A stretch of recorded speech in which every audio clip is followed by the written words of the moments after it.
ಮನೆ ಹಿನ್ನೆಲೆ ಗೊತ್ತಾಗ್ಬಿಡುತ್ತೆ ನಮಗೆ. ನಮ್ಮಲ್ಲಿ ಹಿನ್ನೆಲೆ ಏನಾಗುತ್ತೆ ಅಂದರೆ ನಾವು ಹೇಳ್ಕೊಂತೀವಿ ನಮ್ಮ ಮೈಂಡ್ ಪಕ್ಕ ಇರೋದಿಲ್ಲ. ಚಿಕ್ಕವರಿದ್ದಾಗ ನಾವು ಇಂಥ ಫ್ಯಾಮಿಲಿಯವ್ರು ಹಿಂಗೈತಿ, ನಮ್ದು ಹಂಗೈತಿ, ನಮ್ಗೆ ಇಷ್ಟು ಜಮೀನು ಐತಿ ಅಂತ ನಾವು ನ್ಯಾಚುರಲಾಗಿ ನಾವು ಫ್ರೆಂಡ್ಸ್ ಜೊತೆಗೆ ನಾವು ಮಾತಾಡ್ತೀವಿ. ಅವಾಗ ಏನಾಗುತ್ತೆ, ಇನ್ನೊಬ್ಬನು ಬಿಡಪ್ಪ ನಿನಗೆ ಎಷ್ಟಕ್ಕೊಂದು ಆಸ್ತಿ ಐತಿ, ನಿಮ್ಮ ತಂದೆ ಇಷ್ಟೆಲ್ಲ ಇದು ಮಾಡಿದರೆ ನೀನು ಸಾಲಿ ಕಲ್ತ್ರೆ ಬಿಟ್ಟರೆ ನೌಕರಿ ಮಾಡಬೇಕಂತ ನಿಂದೇ ನೇಮ್ ಇಲ್ಲ ಅಂತಂದಾಗ ಇವ್ರ ತಲೆಗೆ ಏನಾಗುತ್ತೆ?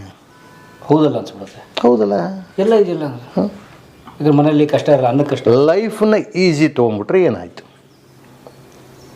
ಅವ್ರು ಸಫ್ರರ್, ನಾವಲ್ಲ. ಮಕ್ಕಳು ಸಫ್ರರ್ ಆಗ್ತಾರೆ.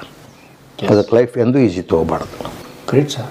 ಈ ಒಂದು ಕಲ್ಚರ್, ಈ ಒಂದು ಥಿಂಕಿಗೆ ನಾನು ಮಕ್ಕಳನ್ನ, ನಮಗೆ ತ್ರಾಸ ಆಯಿತು. ಮಕ್ಕಳನ್ನ ಹಾಸ್ಟೆಲ್ಗೆ ಇಟ್ಟಿವಿ. ಯಾಕೆ ಚಿಕ್ಕವರು, 5th ಸ್ಟ್ಯಾಂಡರ್ಡ್ ಭಾಳ ಚಿಕ್ಕವರು. ಹಾಸ್ಟೆಲ್ಗೆ ಹಾಕಿದ್ರೆ ತ್ರಾಸ ಆಯ್ತು ನಮಗೆ, ಇಲ್ಲಂತಲ್ಲ. ಅವ್ರಿಗೂ ಮಕ್ಕಳಿಗೂ ತ್ರಾಸ ಆಗುತ್ತೆ, ತಂದೆ ತಾಯಿ ಬಿಟ್ಟು ಬರ್ಬೇಕಲ್ಲ ಅಂತ. ಅವ್ರಿಗೂ ಎಕ್ಸ್ಪ್ರೆಸ್ ಮಾಡೋಕ್ಕೆ ಬರೋಲ್ದು, ನಮಗೂ ಎಕ್ಸ್ಪ್ರೆಸ್ ಮಾಡೋಕ್ಕೆ ಬರೋದಲ್ಲ. ಯಾಕಂದ್ರೆ ಒಂದು ಕಡೆ ಅವ್ರ ಭವಿಷ್ಯದ ಬಗ್ಗೆ ನಮ್ಮ ಚಿಂತೆ. ನಮಗೆ ತ್ರಾಸಾದರೂ ಆಗಲಿ, ಮಕ್ಕಳ ಭವಿಷ್ಯ ಮುಂದಕ್ಕೆ ಹೋಗಲಿ ಅಂತ ಈ ಒಂದು ಉದ್ದೇಶಕ್ಕೆ ನಾನು ಆ ತೀರ್ಮಾನ ತೊಗೊಂಡಿದ್ದೆ. Very nice, great father sir. Actually ಇದು ಕಲಿಬೇಕು. ಆ್ಯಕ್ಚುಲಿ ಇಡೀ ವಾಡೆ ನೋಡಿದಾಗ ಇದೊಂದು ವಿಷಯ ಸಿಕ್ಕರೆ ಸಾಕು ನೋಡಿ ಜನಕ್ಕೆ. ನಮ್ಮ ಕರ್ತವ್ಯ. ನಾವು ಎಷ್ಟೋ ಜನ ಮಕ್ಕಳು ದಾರಿ ತಪ್ಪ್ಯಾರ. ಯಾಕೆ ತಂದೆನೂ ದಾರಿ ತಪ್ಪ್ಯಾರ. ಎಷ್ಟು ಉದಾಹರಣೆ ಇಲ್ಲಂತೂ ಇರಬೇಕು. ಟ್ರಾನ್ಸ್ಫರ್ ನಾವು ಮಕ್ಕಳಂತ ಏನು ಅವ್ರ ಮ್ಯಾಗೆ ಇದಿಲ್ಲ. Just we are like friends. We are like friends. ಸಣ್ಣವ್ರಾಗಿದ್ದು ಹಾಗೆ ಬೆಳೆದ್ವಿ ನಾವು ಅಷ್ಟರು.